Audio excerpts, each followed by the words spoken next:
This is your only chance because you can talk and ask all you want free of charge. Any questions from the floor? Not yet. Anybody? Don't be shy. This is your only chance. Very informal, okay? There's a mic outside there. Wait, Yusing can help her. How to switch on? How to switch on? 找不到，没有。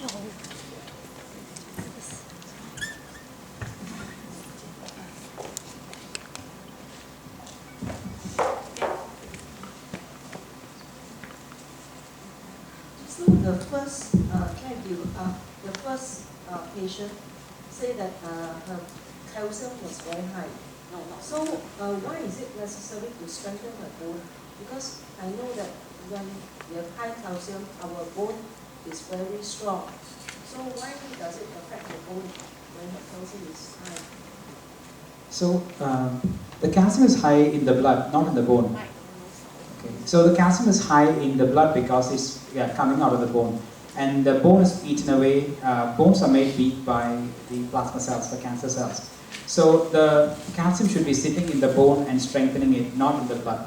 So when the calcium is high, we are talking of calcium coming out from the bone and going into the blood. That's because cancer cells can eat into the bone marrow, into the bone, and make it weak. So what we're trying to do is to give injection to stop this bone cells being destroyed. So when the calcium is high in the blood, it doesn't mean that it's actually in the bone. It actually means that it's coming out from the bone, weakening the bone, and coming into the blood. Does that make sense? So when you're on treatment of myeloma, you'll be getting an injection to strengthen the bone, which is basically an injection to stop the bone being destroyed by the cancer cells. And together with it, you need to take calcium and vitamin D, because when bones are being built, you need calcium and vitamin D to go. So that's why we give you calcium, because it's not because it's low, it's because that is needed for the bone to be made properly while you're on treatment.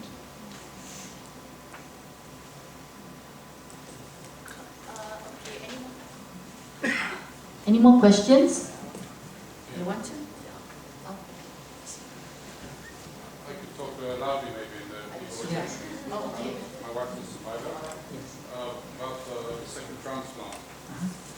When is the recommendation to do it, even though you've done the trial basis? And the second question about it is there a difference collecting the stem cells after you've survived, maybe for 8-9 years, than using the stem cells you've taken before you did it, before you had the first transplant? Is there a difference between the two? So generally the stem cells cannot be kept for more than 5 years. They can be kept, but we're not sure whether the quality of the stem cells are good enough to do its job if it's kept for more than 5 years. So most of the times, when the studies were done on using a second transplant, they found that the benefit was most if the myeloma only comes back at least 2 years after the first transplant. So my principle is that if your myeloma came back within 2 years of first transplant, you should not have a second transplant. It's not going to benefit you. But if it came back after 2 years, which means that the first transplant worked in some way, and if you can bring it down again with a second treatment, because again, transplant is not a good treatment when you're having myeloma at very high level. So if it comes back for a second time, you should bring it down again with a good treatment. And if the cancer cells are again sensitive to some treatment, which means that the cells are not very aggressive, then a second transplant is of use. But if you are seeing a situation where the cancer cells are very aggressive when it comes back, a transplant is not going to be effective. So I would think that a 2-year mark is very important. Anything before that, I would think that maybe transplant is not the right option. If it's coming after 2 years, my second criteria is that it's sensitive to treatment. If it's not sensitive to treatment, you give transplant and you will find that within a month or so it comes back. So the second important thing is chemosensitivity, which is basically showing that the cells are still listening to the treatment that we give. So that is also an important aspect that will tell us whether a second transplant is worth the money and the time and the hard work. Now, for how long you can stretch it. You know, if you have stem cell collected and if you need transplant after 6 years from the first one, I would think that probably trying again another harvest would be the right thing.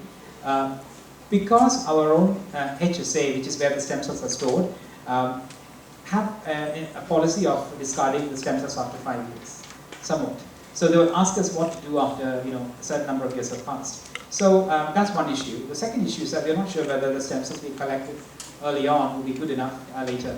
So some patients, after having transplant, if it's like 5 years from the first event, we are still able to collect. So as I was just mentioning earlier, my patient who was treated 10 years ago, you know, collected very well, with, you know, rather too well, to my expectation, with the treatment. So although melphalan kills the stem cells, it's only a temporary thing. You know, after 5 years, I think your stem cell compartment, the stem cells we give you after the melphalan, with the first transplant, would continue and take over the function. And I think so after 5 years, we should be able to, we can try a second collection. Thank you.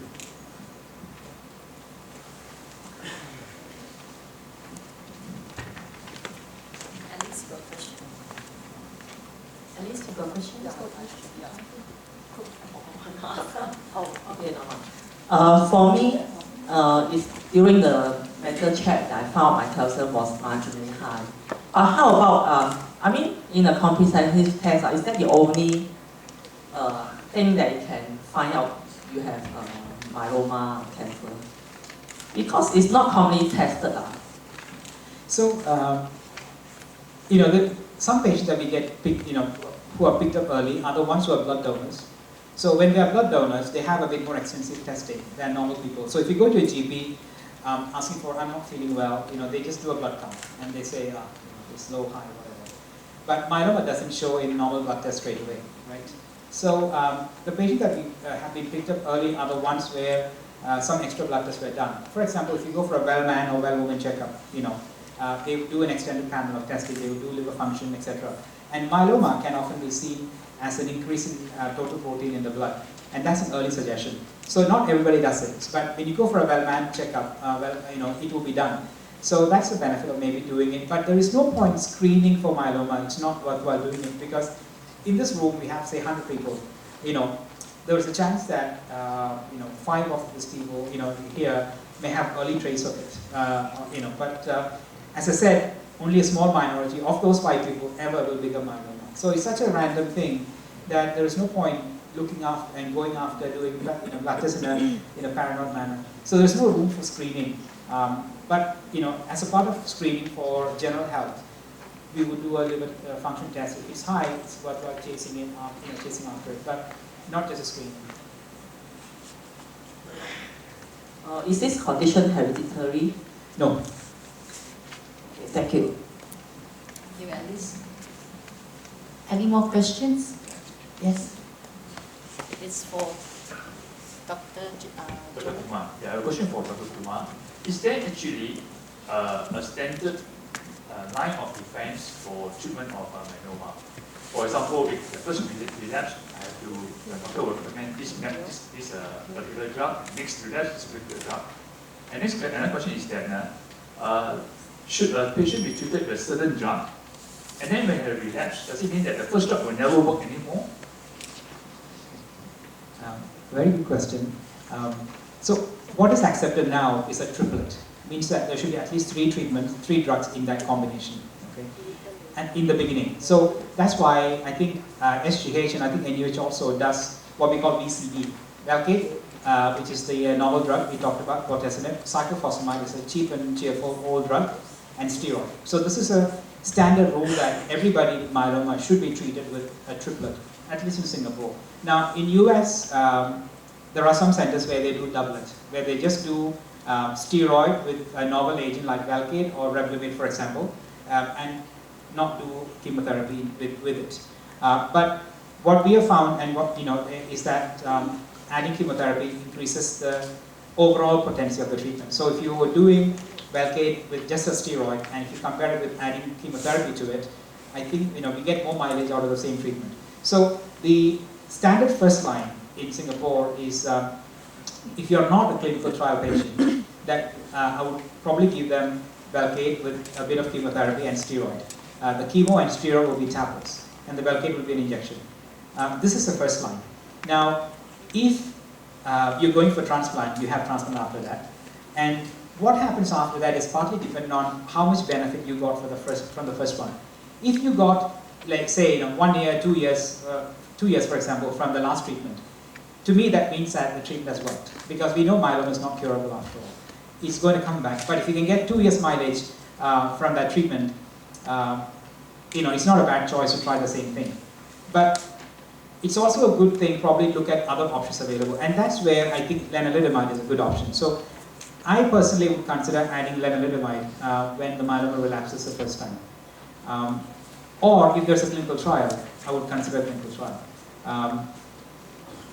If it's whether just lenalidomide with steroid or adding together with Velcade, I think that probably is something that we can discuss, because often it also depends on how much is your coverage. Okay, Velcade adding to lenalidomide will give you a more mileage, no doubt. It will increase the strength of response compared to just having lenalidomide and Dexa. But it's an injection, and not many people like it. So to answer the question, first line is always in my mind Velcade with some treatment with combination chemotherapy and steroid. Second line would be lenalidomide. Transplant in between for people who are transplant eligible. If you're relapsing after lenalidomide, it's a bit of unknown territory. So that's where I would fall back into clinical trials, because that's where, if you're pomalidomide eligible, I would be able to get you pomalidomide, which is now on trial. We had a clinical trial of carfilzomib, which closed earlier this year for people with relapsed myeloma. So that is why participating in clinical trials is useful. If you have failed lenalidomide and Velcade right now, we are in a bit of a situation, because these are the two good drugs we have. And if you fail them straight away, when I'm saying straight away, anything within 1 year to 2 years after the first treatment, you have to think whether it's worthwhile spending that money and wasting that time trying to see whether you'll get any benefit.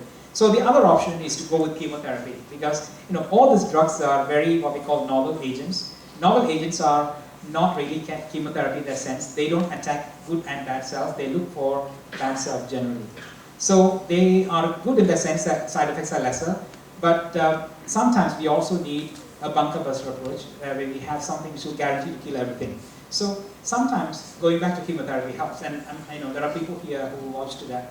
When the novel drugs fail, sometimes I've gone back to good old chemotherapy and it works. So it depends on the situation. If you have a lot of disease and we are in urgency to start treatment, sometimes I fall back to chemotherapy, because chemotherapy gives you a guaranteed effect, which sometimes we may not get with novel agents.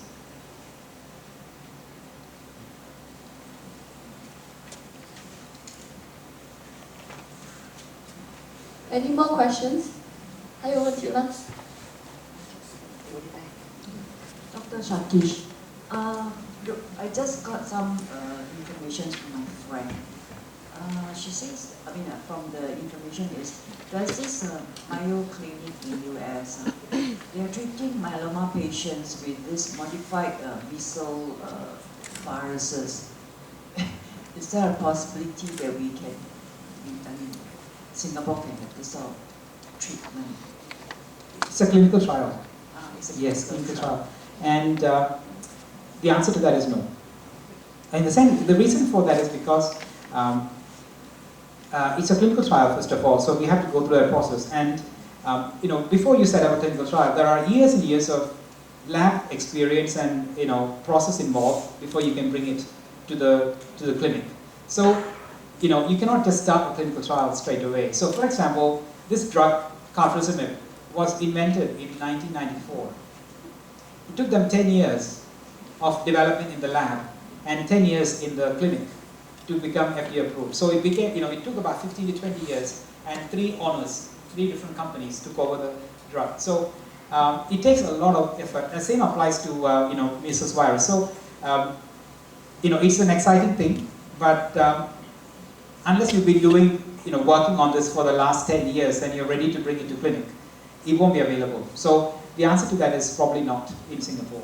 I don't think even NUHS is doing any clinical trial with measles viruses. Hello, doctor. I'd like to know what are your comments on alternative medicine, like supplements. See, my cousin has been bugging me to try this phytoscience. I don't know much about it. I only know it mentions stem cell, and that's all. So, if you want to take them, I mean, I don't have any proof or anything to say whether they work or not, but what I can say is that they are very overly priced, all these things, okay? So if you take them for 1 month, they are $400 or something like that. So I can't vouch for their effectiveness, but if you're having treatment with all these drugs that we are saying, don't take them together, because we wouldn't know whether they are opposing each other or helping each other, or they're going to end up with a big disaster, you know. So when you're taking this treatment, take them in such a time where we are not giving you treatment. That's my only advice. Now, you know, it's entirely up to you to take them. But, you know, personally, me, I would say that probably there isn't much benefit, because nobody has done studies to say whether these are really effective. Just like these ones, they go for 10, 15 years of clinical studies. Any more questions? I have a question for Dr. Joanne. So, for you, yes, hello. Yeah, when do you think is the best time to refer a patient to a psychiatrist? Thank you for the question. Okay,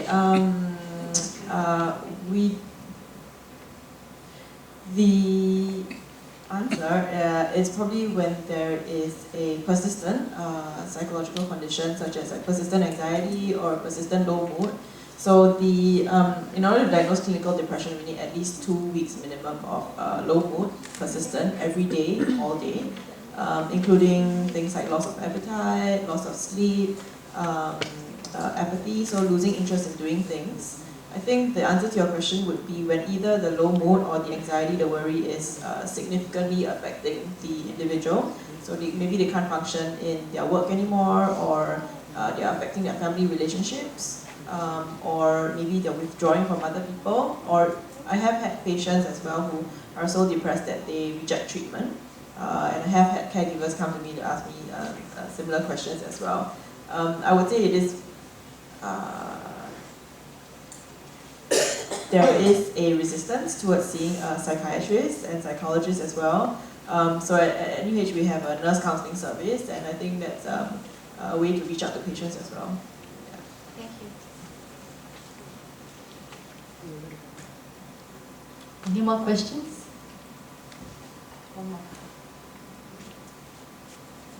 Dr. Satish, for survival multiple myeloma patients with severe backache and pain, are they able to see a chiropractic doctor?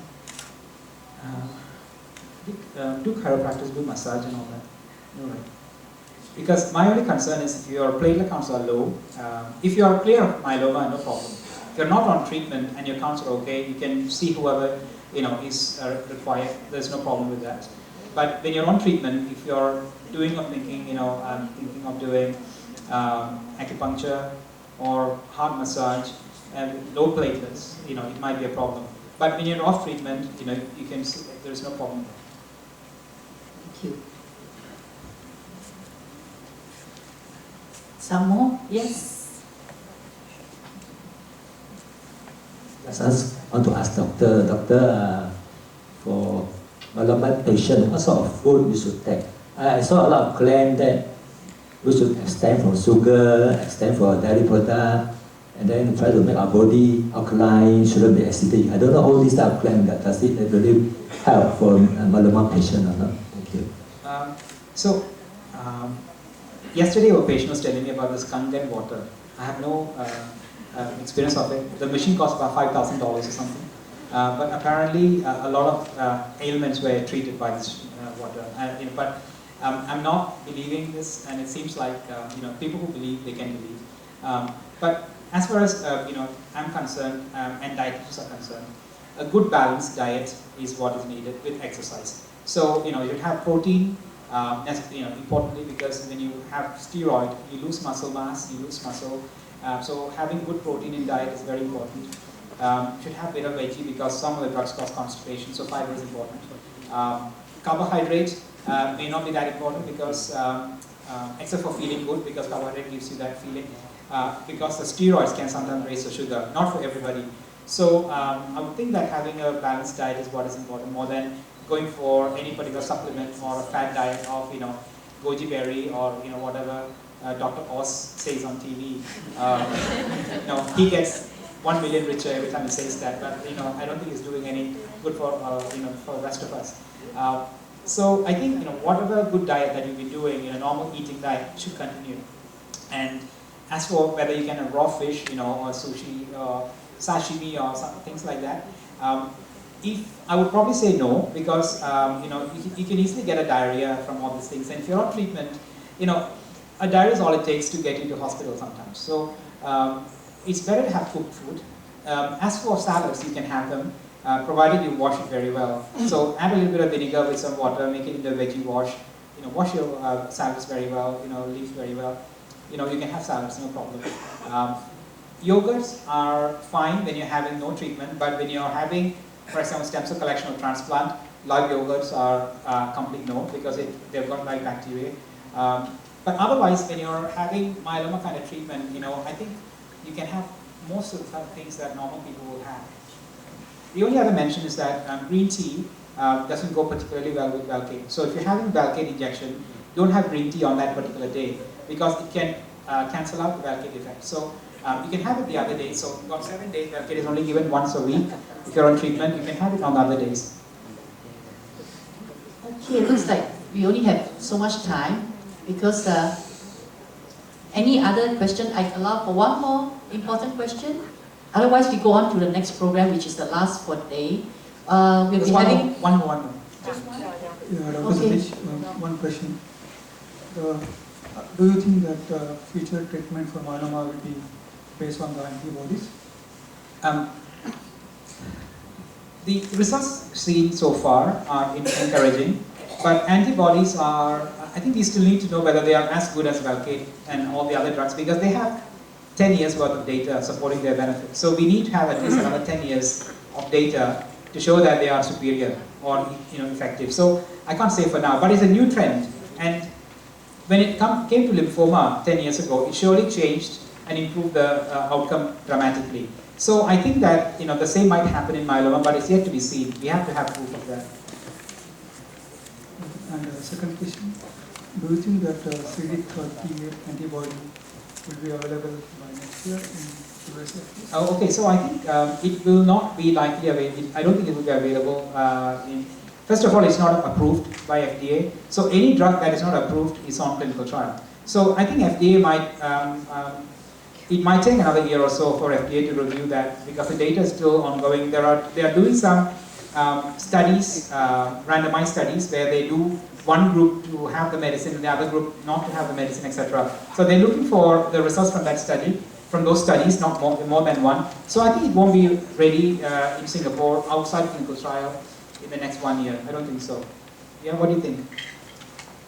Yes, daratumumab is from Janssen, right? I don't know whether you have any say on that. Probably we might. Speak up.